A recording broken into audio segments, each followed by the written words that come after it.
Good morning, all of you. Welcome back to course Big Data Analytics and Business Intelligence. So, our today's topic of video is data profiling. In the last video, we understand what do you mean by data quality. So, I told you that the quality of a data can be different for person to person. It's our perception about a data quality. Somebody say that particular data is suppose satisfy my need, then I can say that data quality is good. So now in today's video we are going to discuss about data profiling. So what is the data profiling? So actually the data profiling is nothing but the process of examining a data. Means it's just like a testing. Suppose in case of a software, before delivering a software, we are just ensuring that it satisfy all the requirement. In the same way, data profiling is a concept where you are evaluating a data and checking its accessibility, or you can say that you are checking its validity, whether the data is correct or not. So that process is called as a data profiling. So let's try to understand what is data profiling. It's a process of examining a source of data to understand its structure, content and interrelationship, and also will identify its potential for a data projects. So during this data profiling, we are doing three main tasks. What are they? First task is we are analyzing the data. For what? For analyzing its structure, means what is the overall structure of the data, whether it is present in which particular format, that we need to judge. We need to understand the structure of data. Then we try to understand the content of a data. What kind of data is present in a particular file? We know that there are n number of different types of files are there, but we also focus on the content. What exactly the content of a data present in a particular file, whether the content is missing or not. Some part of data is present, some part of data is not there, how many attributes are there, how many rows are there. This is what a content of a data present in your particular file.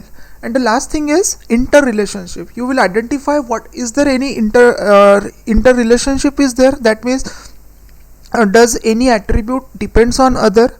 Suppose I need to decide the grade of a student, so in that case percentage play a very important role. So I can say that percentage is interrelated with the grade of the student. So all this task is involved in the process of data profiling. In data profiling, we are just analyzing our data by applying a various statistical analysis tool, such as we need to understand what is a maximum value, what is a minimum value, what is the average, what is a mean. So all these things we are going to apply in data profiling. So data profiling involves statistical analysis of a data. So in case of statistics, these many functions are there. So here you can see that we are performing investigation of a data. We are analyzing data whether it will satisfy my need or not. So this is what a data profiling. Now next we understand what are the benefits of data profiling. So very first benefit is it helps to evaluate the quality of your data. Means I told you that the quality of data is going to vary from person to person, but still you can judge whether it satisfy, whether that this kind of data will satisfy my need or not. Because the data will satisfy your need, you can say that the data is of a good quality, that kind of data is having a good quality. So that data profiling help us to understand this thing. Then next benefit is it helps to improve decision making, because in order to take appropriate decision making, what you required information, and how that information is generated by using a data. Then it also helps to get to know about missing data, because what we are doing, we are performing the analysis of its content. So from this we come to know that if any kind of data is missing or not. Suppose I am storing a student data into particular file, so the phone number of particular student is missing. So that kind of analysis we can done in case of data profiling. Then it also assesses the discovery of anomalies in the data. Anomalies means what? Any missing value is there, or any particular value is not appropriate in a particular column, that we are going to investigate in the data profiling.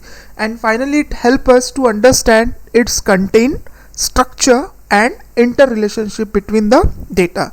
So these are the various benefits of data profiling. Then we discuss about what are the different types of data profiling.